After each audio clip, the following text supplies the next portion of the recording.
bekungelona kuhlelo lami lokumaphambili namhlanje kodwa-ke sewumkhuleko wethu ukuthi nathi sibe baningi njengani male very few continue praying for us so inhlelo-ke ziyashintsha kakhulu ukushesha ngokubona ukuthi zishoda kakhulu mayibonga inkosi namhlanje-ke kwenalelo shintsho but asibonga kakhulu sekwamukeliwe lapha emuva khona umama wethu esimamukelayo sinikeza special welcome laphaya umama owudade wabo yenye yama-pillars alapha ekhaya inkosi esiyambiza bewathiwa umama uNgwazi. Umama uNgwazi was a pillar yalapha ekhaya eziningi eseduze nendlu yesonto. Umama uNgwazi for years senzela kwakhe ama-Bible studies ngoLwesithathu la eWestmont. Umama uNgwazi member leadership. Umama uNgwazi ethumela. Umama uNgwazi umuntu onembono yokwakhe bani. But kakhulu umama uNgwazi was a recruiter. Kunabazali abaningi abeza ngaye. Unfortunately, inkosi ambiza at a very young stage. Nange udade wami lapha emuva nefamily yakhe lapha emuva. Amen.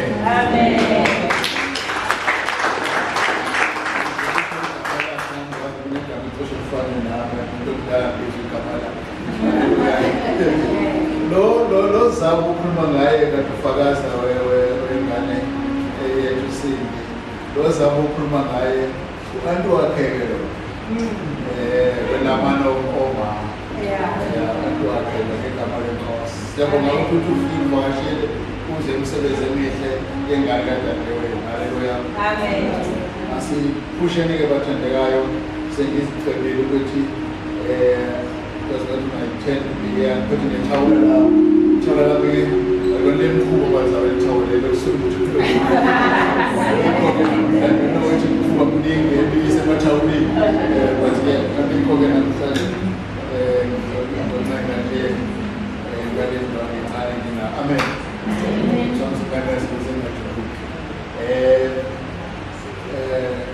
Ngifuna ukukhuluma kazalana ngebandla. Ibandla elinempawu ezimbili. Ibandla elihlelekile, but lithi lihlelekile lelo bandla libe nenkinga yokunyenya kwe-corruption law. Amen. So I want us to look at that and sisihlolisise thina ukuthi asifani yini naleli bandla. This church ekhulunywa ngalo la lencwadi esiyifunda liyibandla elihlelekile. But I want to introduce le ndaba yokuhleleka kwebandla abazalwane ngale ncwadi i-text yethu incwadi yeSamuel chapter 2.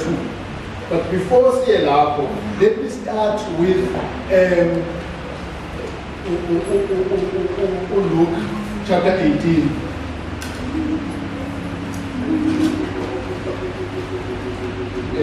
Luke chapter 14, sorry. Luke chapter 14.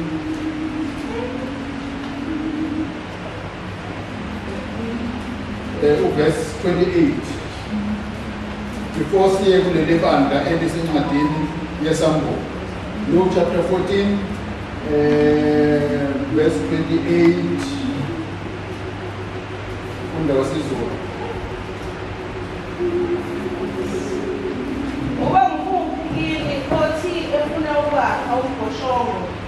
Angaqali ahlale phansi abale izindleko ukuthi unakho okokuqeda na. Right. Let me read the English.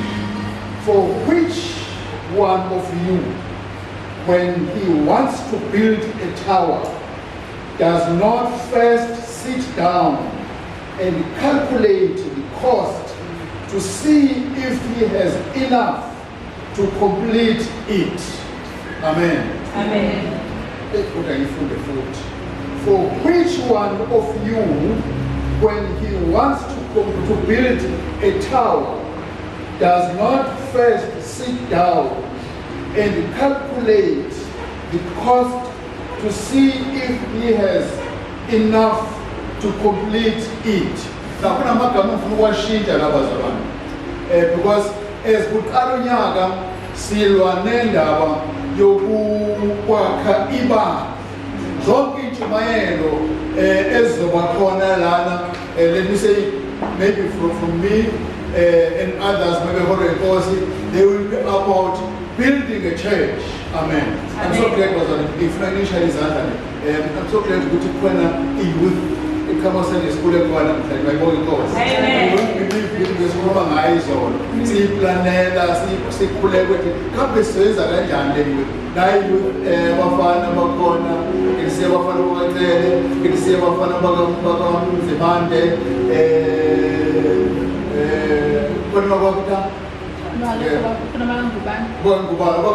Yes.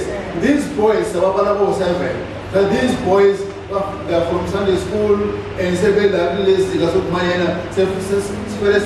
some kind of a bridging course. Amen. Now for that one, hallelujah, especially that. Leli verse elibuLuka inkosi uJesu ikhuluma ukuthi ubani othi befuna ukwakha ithabo. Amen. Angasinikeze isikhathi sokuhlala phansi aplane abale abone ukuthi unemali yanele yini yokwakha leli thabo. Hallelujah. This is exactly what we are doing these days. Is not trying to build the church and move forward with the church and pull out. No one named the Fumas Evangelion Elmindawoy. All of us want to see our church moving forward, growing with new things. Therefore, every time we must sit down and consider what needs to be done to build this church. So when Jesus said, who for which of you, when he wants to build a tower, does not first sit down? You don't know the first word, sit down and think and plan. Amen. So it is a command, I'm telling you, this command, it means to learn a lot that way. Or a member of the church must always sit down and count with yini ezokwenza ukuthi kuleli bandla ngibe effective, kuleli bandla ngibhalwe njengabantu who are pillars of the church. Amen. Ngibale umamngazi namabomu, ngibale into abathi ama-pillars ngazo leli bandla, because ungasekho senkosini, because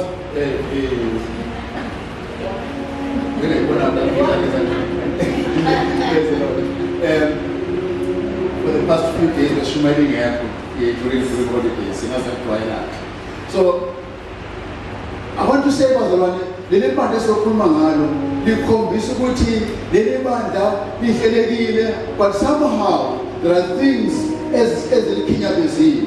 Asiyeni kulona ke bazalwane, the book of Revelations.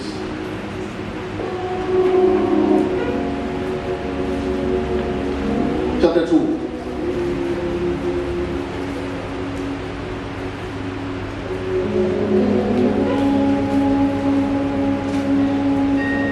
Lapho lencwadi siwabonile amabandla amabili adlule, lase-Efeso, salibone lase-Smyrna,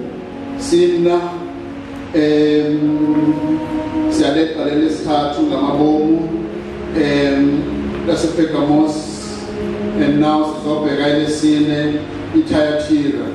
Leli ke lesine iThyatira, verse 18 of chapter 2, was the smallest of these 7 churches. Lalincane, ingadumenga lutho, unlike lamanye Efesu, unlike lamanye abedumile. Leli was the smallest, ingadumanga lutho, but kunezinto ezibalekile ezikhomba ukuthi lalihlelekile. Amen. Fundeni ke verse 18. Nakungelosi yebandla laseThiatira loba ukuthi naku ekushoyo indodana kaNkulunkulu enamehlo anjengamalangabi omlilo nezinyawo zawo zifana nethusi elikhazimulayo ithi, "Ngiyayazi imisebenzi yakho nothando nokukholwa nokukhonza nokubekezela kwakho, nokuthi imisebenzi yakho yokugcina miningi kuneyokuqala." Amen. Malapho-ke dadewethu.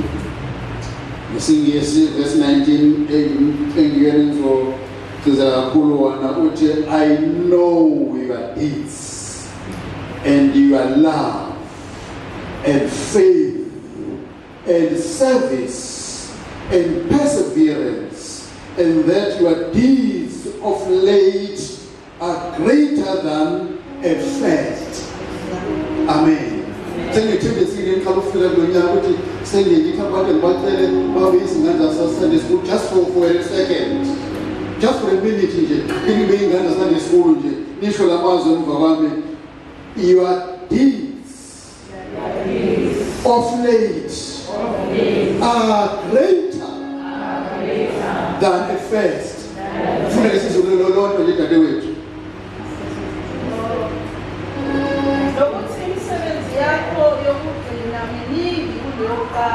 Ngokuba imisebenzi yakho yanibazalwane yokugcina injani miningi kuyanini yakuqala. Is there a standing church in Mindawani? No, there's a growing church, a moving church. Ethi malihlola libheka phakathi imisebenzi yabo yamanje mikhulu futhi miningi futhi mihle kakhulu kunakuqala. Amen. It is a church ehlala phansi liplan, a church elizindayo, a church elifunayo ubuso kaNkulunkulu ukuthi yini esizoyenza kangcono moving forward. Hallelujah. Not the church elindaweni lithi hayiphela okheswa mama ukheswa babutshiliba okheswa mama. No. But the church that says we are moving no matter what. Hallelujah. Amen. Our members are corner, they are not spectators. Abazona izibukeli. Yilona lo ulwele ukuthi siye phambili. Bese umbhala uthini? Izenzo zenu zinkulu kunezaqala. Mayibonge Nkosi. Lelo hamba befisa mina ukuthi la endlini bekhona umbhalo obhalwayo phambi kobusweni bakho. Amen. Uthi Nkosi, izenzo zakho zinkulu kunezaqala. Amen. Sindi ufakaza lana izenzo zakho zinkulu kunezaqala. Amen. Wamukeza ukubukela izenzo zakho zinkulu kunezaqala. President ufazi namhlanje makoti webafakazi makoti lo. Amen. Bafakazi sisilindiwe bafakaza usendi ubolo lwesini sikhohle. Umeya hey meya wena lamazwi kameya baganile ababili umeya bebenalo baganile bakhuluma into yasemzini ukuthi emzini kuyabonakala ukuthi basukuthe umeya bakhala ukuthi le nkonzo yakho nalento ongazidli zale ekhaya kuyabonakala. Amen. Lo mthemba bazalwane kokugana ufisa umyeni wakhe umvundla naye yabona ukuthi nasi indlela akuzizwe zomshadweni balaba lawo babili bakhuluma ngento efanele ibonakale emshadweni wabo. Amen. So bazalwane sizothi ke kufuneka umuntu ezobhalwa kuyena ukuthi izenzo zakho zinkulu kunezaqala. Amen. What we did in 2024, 2025, yes, they were good, but this year, 2026, they are the best. Hallelujah. We are the best. We are excellent. We are excelling because izenzo zakho zinkulu. But let's begin at the verse and look at one by one issues as we carry it away. When we get older, we get carried away. Now, Lapho verse 18.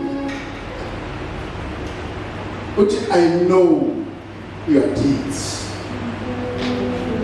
Webazalwane sayithila le ndaba kule soto lokuqala I think ngoba Ephesus. Uthi uJesu lana ngiyayazi imisebenzi yakho. It is not important bazalwane ukuthi inkosi uJesu pronounce it I know you. Amen.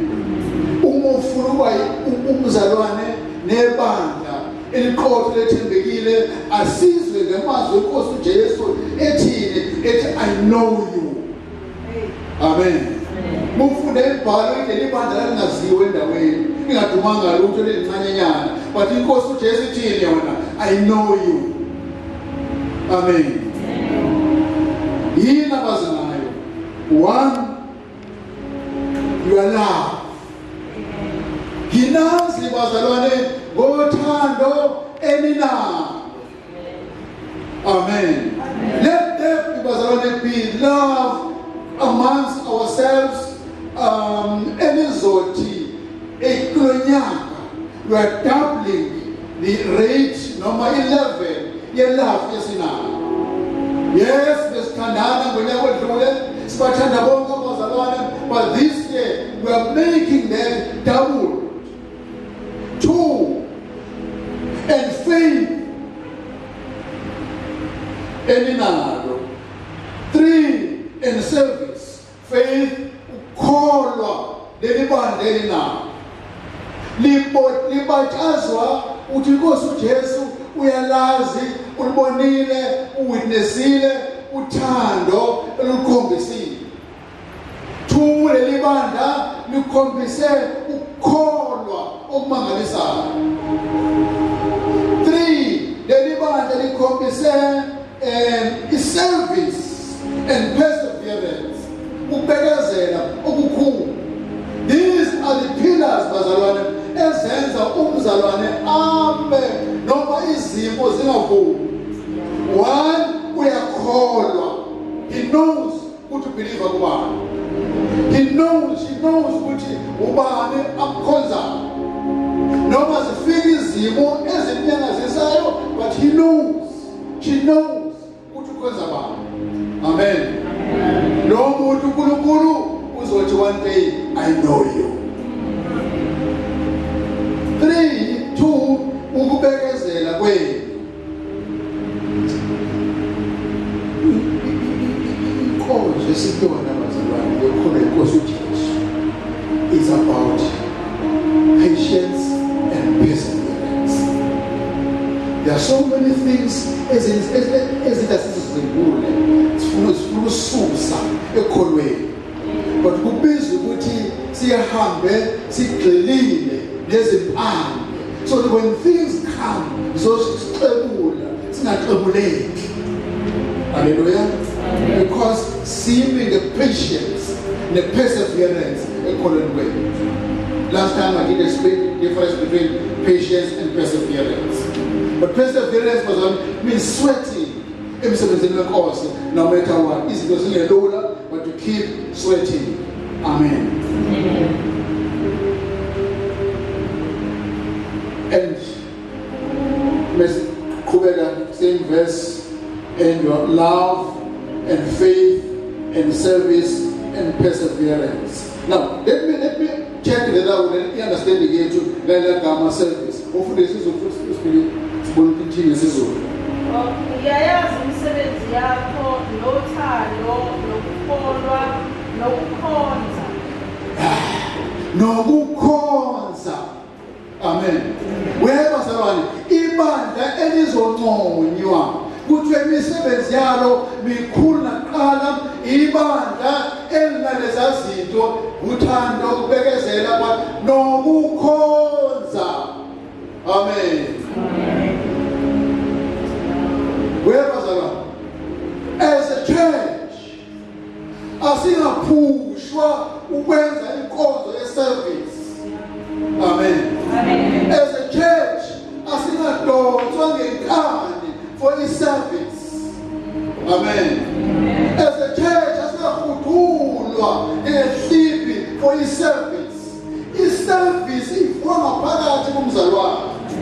Mayibonge inkosi. Inkonzo esibizelwe kuyona ihlala igobhoza ngaphakathi. Haleluya. Uthi kasi yofika leli ilanga lokukhonza. Ulangazelela ukuyakuba zalwane ukuyokhonza because this thing ingaphakathi kuwena. Don't be forced. Don't be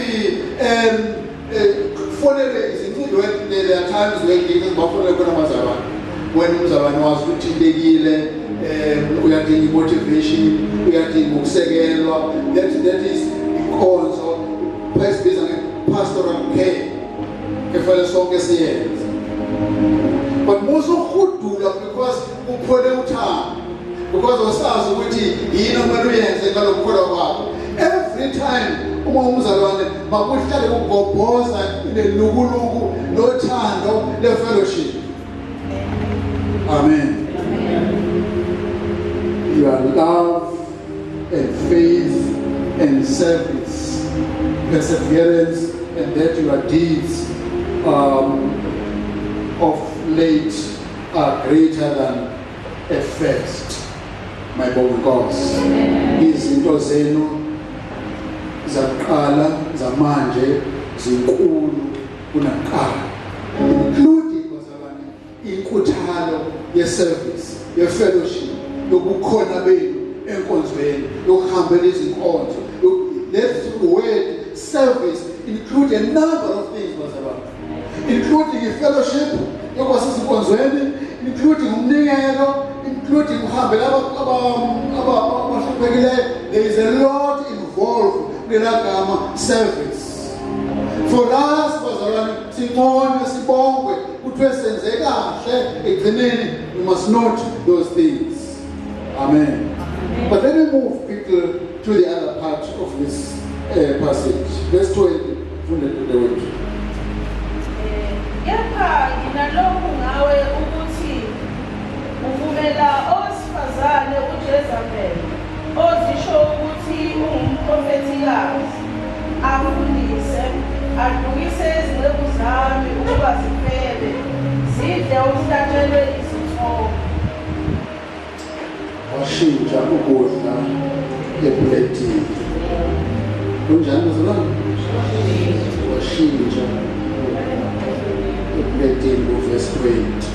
Banconywe bazalwane labalelele bala laseThyatira. Kwazi babhala izinto ezu-4 enconywa ngazo. Amen. Kulenza kahle. But linenkinga bazalwane ukuthi bekavaleka amehlo leli bandla. Kwakhona izinto ezinyonyobayo kulona lingaboni. Amen. Lithele ithuka lezinto ezinyonyobayo zasezidlangile sezingenile kuleli bandla zakhela zabe zanezithelo ngaphakathi ebandleni.